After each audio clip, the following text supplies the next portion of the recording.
اب میں گزارش کروں گا جناب تنویر عباس تابش صاحب سے کہ وہ آج کے موضوع کے حوالے سے ہماری رہنمائی فرمائے اور کچھ تجاویز ہمارے سامنے رکھیں۔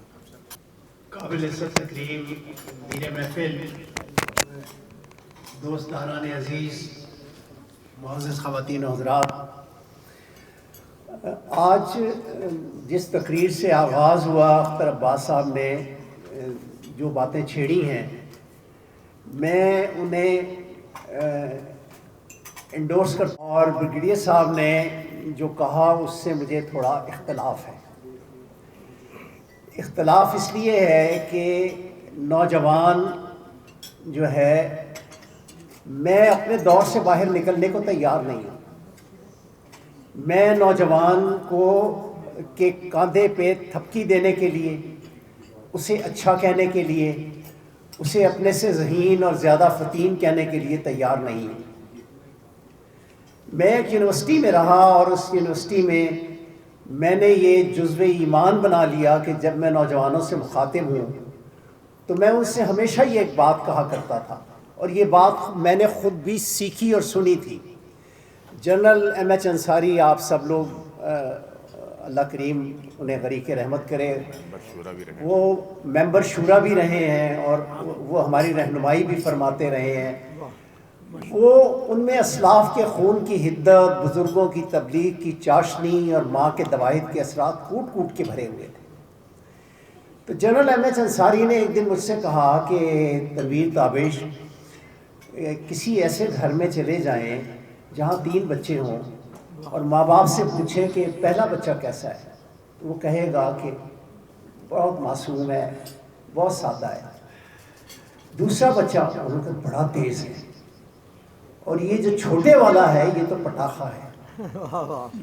پٹاخہ یہ نہیں کہ اس کی کوئی تذلیل یا توہین ہے، پٹاخہ اس لیے ہے کہ وہ صلاحیتوں سے مالا مال ہے۔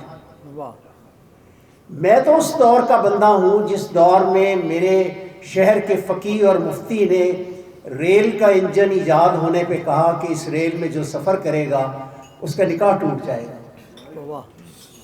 میں تو اس دور کا بندہ ہوں جس کے مشاہیر میں سے جنہیں ہم بہت شاید توانا اور طاقتور آواز سمجھتے ہیں، انہوں نے کہا کہ یہ جہاز تاجدار ختمی مرتبت محمد مصطفیٰ احمد مجتبیٰ سرکار دو عالم صلی اللہ علیہ وسلم کی معراج کی تکذیب کے نتیجے میں جہاز بنایا گیا۔ جب میں بچوں سے یہ نہیں کہوں گا کہ آپ مجھ سے زیادہ ذہین ہیں، جنرل انصاری نے مجھ سے کہا کہ اللہ رب العزت جب بچے کو تخلیق کرتا ہے تو وہ اسے آئندہ 50 برس منیمم اور 100 برس آگے کا ویژن دے کے بھیجتا ہے۔ یہ تمام ہیرے اور جواہرات ہیں جن میں کچھ میں چمک ہے اور کچھ پہ تھوڑی سی مٹی پڑ گئی ہے۔ ہمیں اپنے ہاتھوں سے وہ مٹی ہٹانا ہوگی۔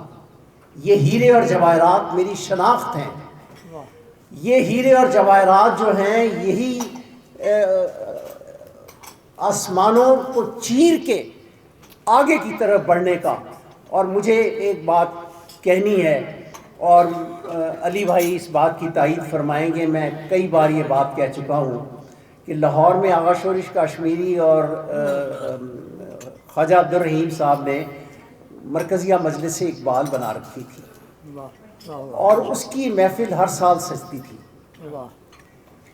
خانہ فرہنگ ایران کی ڈائریکٹر مادام مریم بہنام ہوا کرتی تھی۔ ڈاکٹر این میری شمل نے تو بہت سا ریسرچ کا کام کیا، لیکن مادام مریم بہنام بہت بڑی اسکالر تھی۔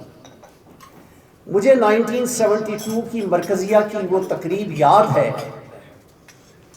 جو واپڈا آڈیٹوریم میں ہوئی، اور مادام مریم بہنام اردو بہت اچھی بولتی تھی لیکن پرشین ایکسنٹ میں، تو اسی انداز میں کہنا چاہوں گا، انہوں نے کہا میں حضرت علامہ کو کیا خراج تحسین پیش کروں، بس ایک لفظ اور ایک فقرہ کہنا چاہوں گی کہ جس نے قرآن نہیں پڑھا وہ اقبال کو پڑھ لے، اس لیے کہ اقبال مفکر اسلام تھے اور شاعر قرآن تھے۔